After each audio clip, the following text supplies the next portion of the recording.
So maybe you have a brand new rowing workout that you're about to do and you have no idea what you should shoot for and what you should pull. In this video, I'm going to give you a couple tips to figure out maybe what a good goal split could be, and just give you some tips to help you pick a split, or sometimes you don't even have to worry about it. But if you like to have a goal split, I'm going to help you out with that. My name is Alicia Clark. I'm a You Can Row Tube Master instructor, and let's get into it. Rowing splits. First of all, what is a rowing split? If you don't know, a rowing split on the Concept 2 monitor, on any rowing monitor really, is going to be some sort of pace value. Calories per hour, time per 500 meters. Think like miles per hour, but it's a distance over a time. Those are two very common ones. Time per 500 meter, that's the one that you'll see probably the most. And then calories per hour is another one. Some people use watts. Whatever unit you use, these tips apply to any unit of measurement, but that's what a split is. So when I'm referring to a split and saying what goal split that you want to go for, just assume that that goal split is in whatever denomination that you use. First thing that I would do is look at any past workouts for similar lengthed pieces with similar rest. Doesn't have to be perfect, but if it's close-ish, you can kind of go based off of that. So let's come up with a couple examples. So let's say you're starting a new workout and they're 1,000 meter pieces. Let's say you've done some 500s and you've also done some 1500s, but you've never really tried a 1,000 meter piece at this specific stroke rate. Well, you can look and see what you did for your 500s, look and see what you did at your 1500s, and maybe you're somewhere around in the middle. So a couple things you want to look at when you're comparing workouts is how much rest you're getting, because typically how much rest is going to tell you how hard your coach or the plan is expecting you to push, right? More rest, push harder, okay? So look at the rest. If it's about the same, if the stroke rate's about the same, then that's going to help too. If you're trying to do thousands at a 26, but you've only done 500s at a 32, that's going to be a little bit different, okay? So similar stroke rates if we can be. If we're only off by 2 beats, it might be close. Again, if you're trying to go a little bit under a stroke rate that you're normally not at a lot, then maybe shoot for a split that's a tiny bit higher. Again, there's not going to be an exact formula here. Okay, just being completely honest, right? Depending on what it is, I like to look at, if it's a distance workout, looking at similar distance workouts. You can, though, look at similar times. So if you know that you hold a 2:30 for 500 meters when you do 1Ks, like 1,000 meters, and you're about to do a 5-minute piece, well, 5-minute piece at 2:30 is 1,000, right? So that can also be used as a comparison. If you've done 5 by 1K and now you're doing 5 by 5, it's pretty similar if you hold a 2:30. So you can also use that comparison of between actually different based workouts to be able to kind of come up with a goal split. Next thing is, I already kind of mentioned this a little bit. So when comparing workouts to kind of look at a goal split and determine what to do, if there's a workout that you're comparing with, if the workout that you are doing has more rest, that implies typically a higher intensity, right?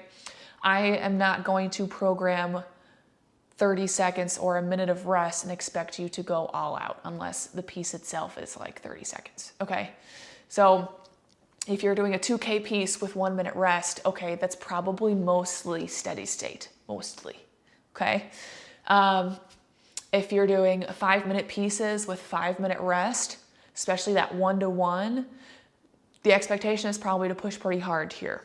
And so finding a goal split, again, you don't have to have a goal split before a workout. It helps. If it helps you, do it, okay?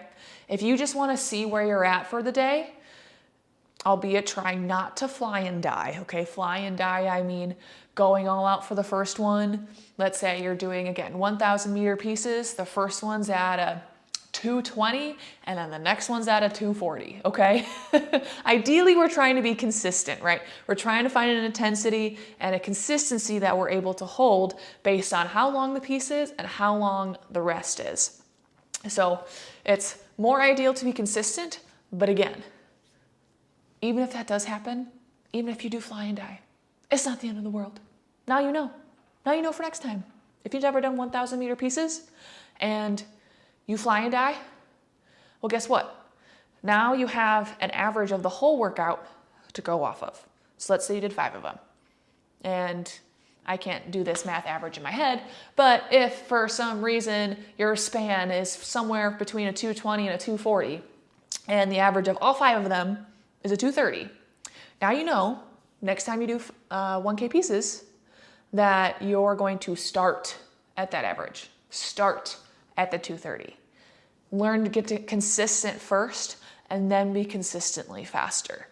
There's no rush to get it perfect the first time around. It does not need to happen that way, okay? All right? Pick what you think you can hold, see if you can. You don't have to do all this research and go back and look and compare workouts. You can if you want. Believe me, go for it. If you want to go back and compare similar distances, similar times, you really want to get into like what goal split I could hold, assuming that your coach doesn't already give you a goal split, right? Then, you know, if you like goal splits, great, do them. You don't have to have them. You know, this workout, you'll probably do something similar-ish again. You may not. And it's entirely optional, okay? But the ideal is that we're trying to be consistent first and then be consistently faster. Even if you're consistent, maybe you realize towards the end, oh, I could have pushed a little bit harder. Well, now you know. And you put that in your notes and you remember for next time. And then also in regards to picking a split, if you're trying to pick a split or know what to hold, the last thing that you can do is if you have a program and you have a good program, there typically should be some sort of intensity to shoot for. Okay, am I going at like 80% effort? Am I sprinting? Is this steady state? You know, what kind of effort am I supposed to be doing here? Match that effort. Know what that kind of effort feels like. Wherever that number is, that's what you're holding for the day. You know, especially if it hasn't been a great day, you know, maybe you're really tired, maybe you're really sore, maybe you had a really long day, you know, use that intensity as a measure of where to start. And if you have a good program, typically those will be included in your program. I hope that was helpful for choosing a goal split and, you know, trying to figure out where to start in your rowing workout. It's going to be a learned skill for sure. You're not gonna hop on and know immediately, oh, I know that I can hold this for this workout. It's gonna take time to get there, and just know that the more workouts that you do, the different kind of workouts that you do, the more knowledge you're gonna have about your own abilities and what you can pull. And then from there, it always gets a little bit easier to determine what number you wanna see on the screen. So I hope you enjoyed the tips in this video. Please let me know if you have any questions. Feel free to pop them in the comments. Again, my name is Alicia Clark. I'm a master instructor with You Can Row Too, and I hope to see you in the next video.